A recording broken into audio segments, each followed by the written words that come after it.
दोस्तों ये खबर भक्तों के लिए अच्छी नहीं है, लेकिन खबर बिल्कुल सच्ची है। भारत पूरी तरह से इजराइल के खिलाफ हो गया है।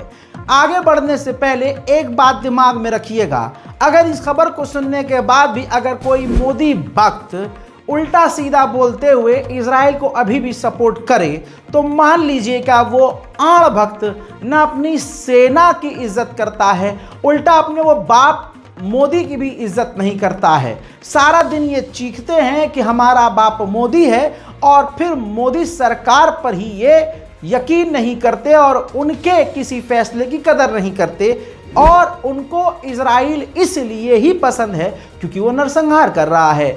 आगे बढ़ते हुए पहली खबर आपको बड़ी बताना चाहूंगा कि यूएन की मिलिट्री, जैसे मैं आपको 4 दिन पहले से बता रहा हूं कि यूएन की मिलिट्री जिसके अंदर भारत की फौज भी है, भारतीय सोल्जर्स भी हैं, पूरी दुनिया के बड़े बड़े देश अपने कुछ सैनिक भेजते हैं यूएन की फोर्स में, और ये सब मिलकर एक बड़ी सेना बनती है जिसे यूएन पीस कीपिंग फोर्स कहते हैं। लेबनान को बैलेंस रखने के लिए, उसकी सुरक्षा के लिए मैप में देखिए, ये लेबनान का वो एरिया हाईलाइट येलो कलर में है जहां पर यूएन की फौज तैनात है। इसमें अगर आप राइट साइड में अपर साइड देखेंगे तो भारत की फौज इस जगह मौजूद है। भारत के साथ साथ दुनिया भर की बड़ी आर्मी यहां पर एक साथ तैनात हैं लेबनान की सुरक्षा के लिए। पिछले एक हफ्ते से इजराइल ने उन यूएन की मिलिट्री को भी निशाना बनाना शुरू कर दिया है। कई सारे देशों के सैनिक इजराइल के हमलों में घायल हुए हैं और लेबनान के कई फौजी मारे भी गए हैं। अब दोस्तों जब यूएन की इमरजेंसी मीटिंग हुई तो ये देखिए 34 देशों ने इजराइल के खिलाफ विरोध जताया है और पूरी तरह से, जी हाँ, UNIFIL ने पूरी तरह से, देखिए पोलैंड के यूएन ने जो पोलैंड में यूएन है उसने सबके साथ मिलकर एक विरोध लेटर साइन किया है जिसमें इजराइल के घटियापन का विरोध किया गया है। साफ साफ कहा गया है कि जिस तरह से इजराइल अंतर्राष्ट्रीय सेना को, यूएन को निशाना बना रहा है, यूएन की मिलिट्री पर और उनकी साइट्स पर हमले कर रहा है, ये कहीं भी किसी भी तरह से बर्दाश्त नहीं किया जाएगा। हजरात, इसके बाद बता दूं कि इसी 34 देशों में भारत ने साइन तो नहीं किया, लेकिन घंटों के बाद ऐसा लगा कि भारत पर यूएन का प्रेशर बना और भारत को भी ये बात समझ में आई, क्योंकि भारत के लगभग 900 जवान उस यूएन की फौज में है और भारतीय हमारी फौजी की इतनी सस्ती कीमत तो नहीं है कि भारत चुप रह जाए। आपकी स्क्रीन पर ऑफिशियल बयान भारत का। India at UN NY New York, जो भारत की न्यूयॉर्क में यूएन के ऑफिशियल्स हैं, उन्होंने ट्वीट किया, ऑफिशियल बयान दिया और कहा कि यूएन असेंबली ने जिस तरह से 34 देशों ने मिलकर इजराइल के खिलाफ विरोध जताया है, भारत भी उसे सपोर्ट करता है और भारत भी अपने देश के सैनिकों की सुरक्षा की मांग करता है। जिस तरह से यूएन ने अपने सैनिकों की सुरक्षा की गारंटी मांगी है, भारत भी चिंतित है कि यूएन में भारतीय फौज को नुकसान न हो और यूएन की मिलिट्री के ऊपर, यूएन की साइट्स के ऊपर जो इजराइल हमला कर रहा है, हम उसकी निंदा करते हैं। इस बयान के बाद अगर कोई गोबरखोर इजराइल के साथ खड़ा है और फिर लिखता है I stand with Israel sir, तो दोस्तों ऐसे व्यक्ति के मुंह में गोबर लेपने का आप काम करें। इस वीडियो को तमाम अंधभक्तों के छेद के अंदर घुसाइए। हजरात मोहतरम, इजराइल उसी ब्लूप्रिंट और स्क्रिप्ट को फॉलो कर रहा है जिसका इस्तेमाल उसने गज्जा में किया। अब उसने वही फॉर्मूला यहीं पर अपनाया और लेबनान से कहा कि हिजबुल्ला अब लेबनान में ट्रांसपोर्टेशन के लिए एम्बुलेंस का इस्तेमाल कर रहा है, लिहाजा डायरेक्ट उसने एम्बुलेंस पर हमला करने की अब धमकी दे दी है। इसके अलावा इजराइल अपनी पूरी ताकत से लेबनान पर हमले कर रहा है। ताज़ा मंजर आपके सामने।